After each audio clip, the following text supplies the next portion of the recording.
Good evening, ladies and gentlemen. At the outset, let me convey my gratitude to Mr. Ram Madhav and India Foundation for having me here. And secondly, I must also be grateful to my young friends from Jindal Law School who helped me in rustling up a presentation.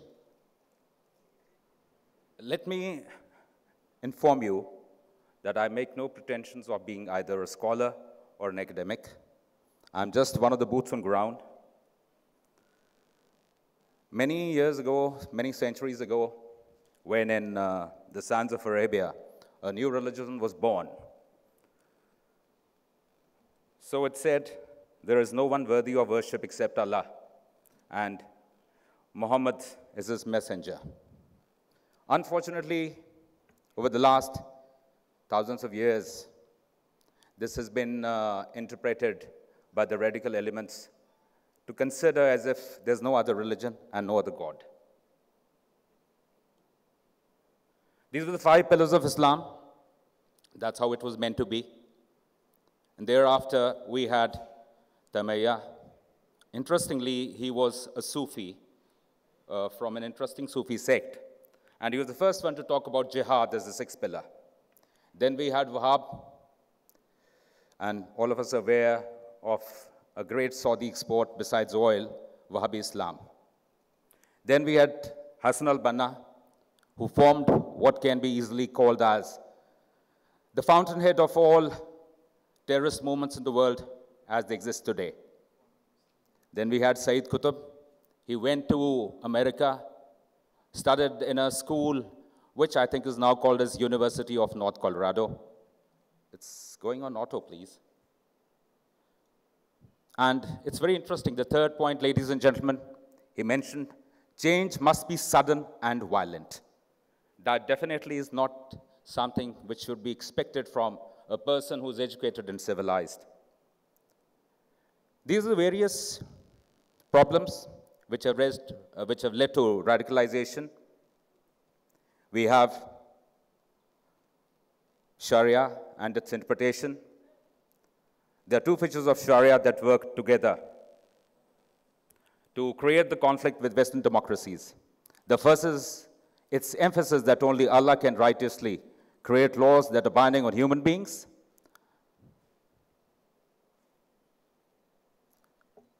Devout Muslims describe this feature as a protection against tyranny because it means that Allah forbids tyrants to impose new laws and obligations on the people,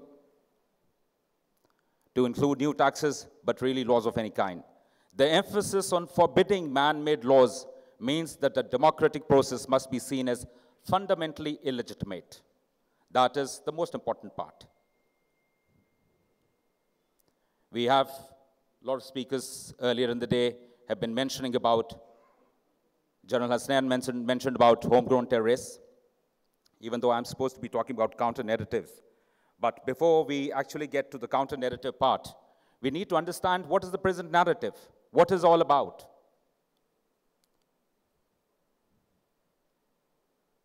This is very interesting.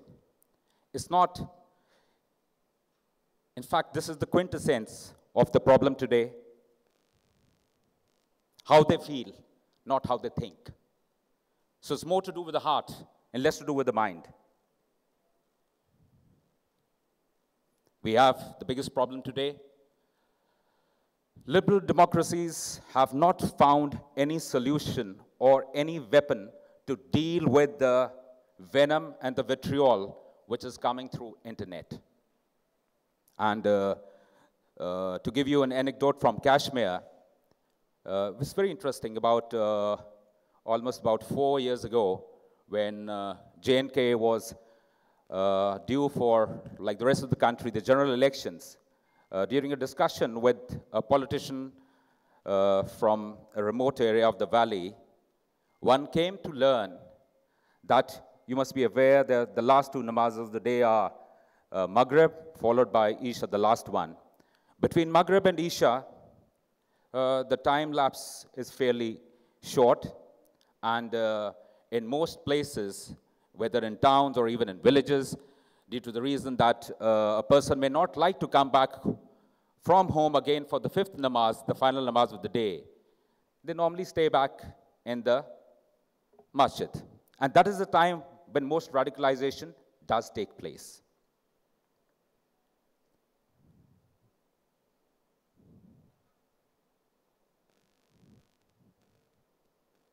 Developing a legalistic interpretation is the foundational step towards radicalism. And most importantly, trusting only certain extremely rabid Salafi jihadi scholars. And whenever you have any liberal voices of Islam around, they are stifled. They're called as people who are not conveying true Islam. We had Al-Qaeda, which was obviously pre-9/11 was OBL along with the Shura. Then after that, of course, we had decentralization in terrorism. Lone Wolf came in. We had AQ again getting centralized now. We have transnational crime and terror, deepening roots between the two, drug trafficking, the Afghan drugs. In fact, the greatest export from Afghanistan is heroin, and most of it is controlled by nobody else but the various terrorist groups. And how does a landlocked Afghanistan export its drugs? It's through the ISI, the Pakistan Army. They have a vested interest in keeping the pot boiling in Afghanistan, mainly because of their vested interest in drug trade or drug trafficking. We had oil and terror. At some point of time, OBL had declared oil as off limits. Thereafter, he considered it as the in thing. And then, of course, ISIS, right from beginning, wanted to capture oil. So coming back to the original problem in the Middle East, oil has continued for last many decades as a very, very important part of the puzzle which the Middle East is. As mentioned earlier, internet, social media, gradual shift to online networks. You have the various advantages, no space or time limits. You could be anywhere in the world. It could be any time zone. Importance of chat rooms. Most importantly, complete anonymity, complete invisibility. America is dealing with the crushing rise of jihadi dark web chatter that privatizes radicalization. When we say America, please read it as the rest of the civilized world as well. Yanks normally like to think it's only America which is affected by these problems. Indoctrination into a violent political ideology thrives through combination of secret portals and chat rooms like Amak on Telegram. I'll leave the rest. We had the evolution of global Islamic terror, which was the 1980s phase of Afghanistan, Pakistan. Thereafter, once Mujahidin phase ended, you had fairly well-educated people coming in, and the worst is today, the post-Iraq generation, the terrorist wannabes, and they are potentially, in fact, thousands would be incorrect, it could be potentially millions. And Arab Spring, which was supposed to be an awakening in the Middle East, led to completely contrary results.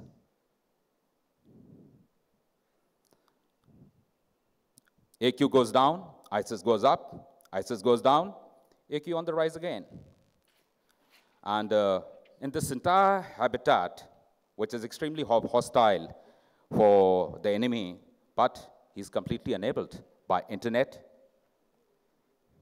And Europe, obviously, the French diplomat is here. Europe has a huge problem, large number of immigrants. Unfortunately, most of them in ghetto-like communities, as was also seen in Brussels. This is what Pakistan does to us. Understanding ideology, radicalization, emerging trends, evidence-based research, terrorism research. Now, this is the most important thing. We're talking about counter-radicalization. We're talking about counter-narratives or alternative narratives. But first, have we even tried to understand what is the enemy's narrative all about? We haven't, really. It's very interesting. As ISIS loses ground in Mosul, its leaders are scouring the Quran for ideas that justify the group's retreat. That was, of course, a long time back. This is by far the most important thing. Some speakers earlier in the day mentioned this. The most credible voices talking against extremist and radical Islam and terror have to come within each community. And when I mean each community, it doesn't mean somebody saying something in Pakistan would resonate in India. It has to be in each community across the globe. Even though Indonesia has been a remarkable example of bonhomie, the fact remains that of late, things are not so hunky-dory there as well. Islam to be a religion of war. Anyway, this is a little, can't read it. If you want your Islam to be a religion of war, you have an easy time of it. Just read the biography of the Prophet in the book of Jihad, in a standard legal handbook. If you want to be a Muslim pacifist, you have a harder time of it. Though you can maybe invoke the phase in Muhammad's career as a prophet before God gave him permission to fight.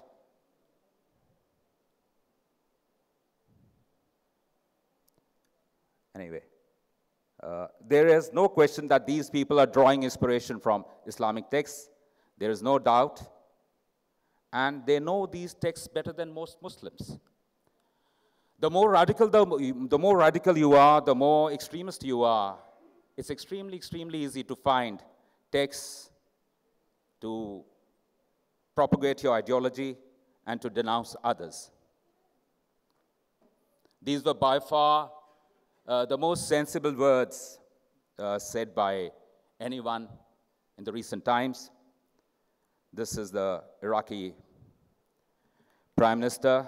Muslims, Christians, Shia, Sunni, Kurds, Arabs, we are all on one side and they are on the other. There are two wars today, the war to stop ISIL and the war to end it. In Iraq, we are doing everything we can locally to win both wars. But ending ISIL and its ideology is a global responsibility.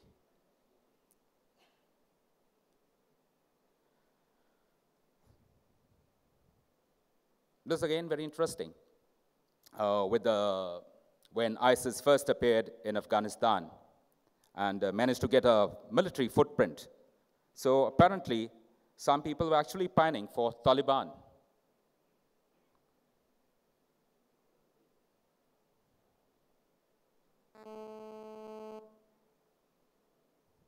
Then we talk about de-radicalization, counter-radicalization. France wants to de-radicalize homegrown terrorists, but no one really knows how to do it. And that's the story all over the world, not only France.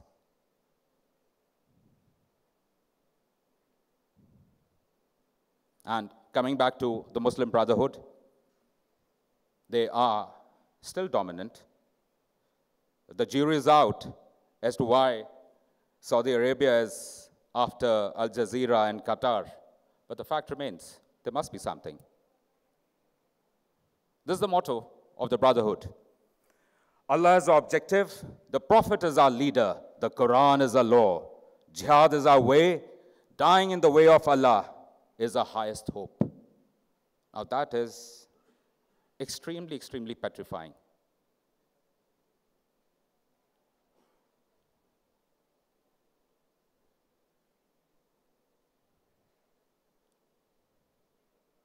President Obama said something very interesting.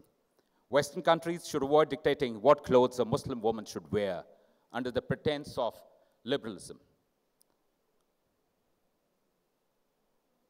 What we were mentioning earlier, rather discussing, evidence frames what kinds of questions need to be asked and what research or analysis needs to be done. We need evidence. We need more think tanks, more institutions to delve into the nuances. Advice for Mujahidin when facing the enemy, multiple And it makes the world look very scary. This is the view from the other side. We're all aware about Gitmo. This was a young man who went to Gitmo and came out after 12 years.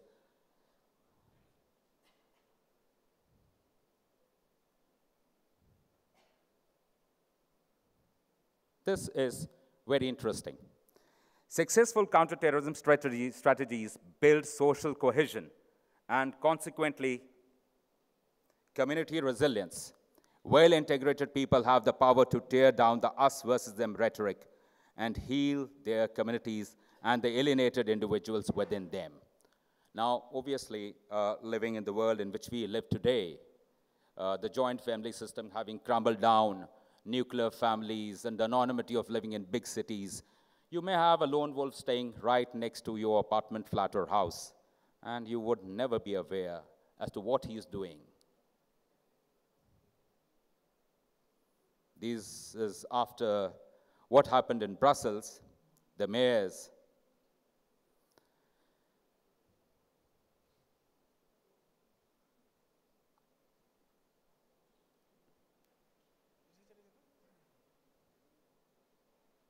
This is the most important part. We're talking about radicalization or counter-radicalization, but the fact remains, we need to ensure that radicalization does not take place in the first place. And when we talk about counter-narratives and alternative narratives, we need to understand that the enemy, all these terrorist tanzeems, all these terrorist organizations, they have a complete stranglehold on the narrative. And we need to take this power away from them. The easiest would be if the world did not have liberal democracies. So like China, we could have tightened the internet. But unfortunately, liberal democracies are stuck with a problem. The problem in what is right, what is not, what is fair, and what's not. And unfortunately, this gives all the terrorist organizations that advantage, the advantage of being the first mover on the net. So we are always a couple of steps behind. We're only reacting like a fire brigade. We don't have any prevention happening. So videos, we saw a video today on counter-radicalization. But then, you see, one size does not fit all. Each country, each region, each community will need extremely in-depth counter-narrative or alternative narrative strategies. And this is very interesting. Everybody's working with stereotypes because nobody knows what one sign of radicalization actually looks like. I can understand somebody in Afghanistan or Pakistan or in Iraq getting radicalized. But what about somebody in East London? For God's sake, the London mayor is a Muslim, and that too of Pakistani descent. So what has pushed some East Londoners into Syria or made entities like Jihadi John? Closer home, we have things happening in Valley. Most importantly, when we talk about radicalization, we need to acknowledge the problem. Sometimes we don't. Then we have to address aspirations. There are many short-term measures which have to be launched. Most importantly, giving the youth icons. Baghdadi is not an icon. Osama is not an icon. We need to give people icons. Scientists, engineers, sportsmen. Long-term, this is very important. This, in fact, is a problem which I've seen happening in various places wherever one has worked. Engaging the community in a constant conversation. You may or may not like a person, an entity, or a thought, or a group of people because of the way they deal with the rest of the world. But we need to constantly converse. In Urdu, there's something which goes like this: Dil mile na mile, haath milate rehna chahiye. And we stopped conversing with people. We need to converse, obviously, upgrading schools, making them secular schools more attractive is very important. I was astounded and dumbfounded. A very, very rich, well-to-do doctor couple from Hyderabad who are based in the United States. They send their kids back to Hyderabad and put them in a madrasa. Something is wrong with us. These are, warning signs as to how, even if a person is well-to-do and educated, things may not exactly be what they look on the surface. And encouraging credible voices within the community, yes. And most importantly, rather than saying a counter-narrative or changing the narrative, alternative narrative, we need to change the narrative. And aggressively. And we need not, feel shy about it. If Pakistan or various other entities like that have been playing around havoc with the entire world, and the reality is today, mankind has perhaps never seen a bigger and more potent danger than what exists today. We need to be upfront about it. We need to take them head on. And this is where the challenge, the last point is our biggest challenge. Beating the enemy at his own game, that is on internet. And this war, ladies and gentlemen, will be won or lost on the net. Every time we block a few sites, every time we put new narratives, he comes up with newer ones. He rapidly keeps on morphing. The technology which we use to get after him, he's 100 steps, if not 1,000 ahead of us. And what's the way forward? We need to do capacity building. We have these very stereotyped methods of working with problems. For example, in my state, in Andhra, for example, let's imagine there is some Islamic terror link. So now what do? You find some documents, maybe in Arabic or in Urdu. You'll catch hold of a subordinate, a junior colleague who would be knowing Urdu or Arabic. And obviously, as I said, stereotypes, he would be a Muslim. Those who are not Muslims have neither tried to learn the language nor tried to understand Islam as a religion. We need to do that capacity building. And once we do this capacity building, that is the only way we as a world will be able to combat political Islam. It's not the religious Islam which we have to fight. It's actually the political Islam which one has to think of. And somebody in the audience earlier in the day had asked the question. I totally agree. The king of Saudi Arabia, and presently, in the present context, perhaps the crown prince of Saudi Arabia, the family being the custodians of the two holiest shrines of Islam, they need to assume the leadership role and send an unequivocal, a very clear message to the world that this is not Islam. AQ, ISIS, Taliban, that's not Islam. Unfortunately, when and how the crown prince will be able to do it is something which is a matter of conjecture. Interestingly, of course, women can drive in Saudi Arabia now. So let's hope and pray that this too will happen one day. And besides, the old, centuries-old traditional conflict between various sects of Islam, that's another problem, which was mentioned as the rivalry. I think Miss Christine Fair was alluding to the rivalry between Iran and Saudi Arabia and how America decided to choose one over the other, etc., etc. The fact remains, the Shia-Sunni schism, and of course, the Wahhabi Salafi attitude of looking at anybody who is of Sufi persuasion, or let's say Ahmadiyya, or some other lesser-known sect of Islam as a complete heretic, that's another part of the problem. This is the narrative, ladies and gentlemen. I'm sure the academicians will be able to find the counter-narrative. Thank you so much. Jai Hind.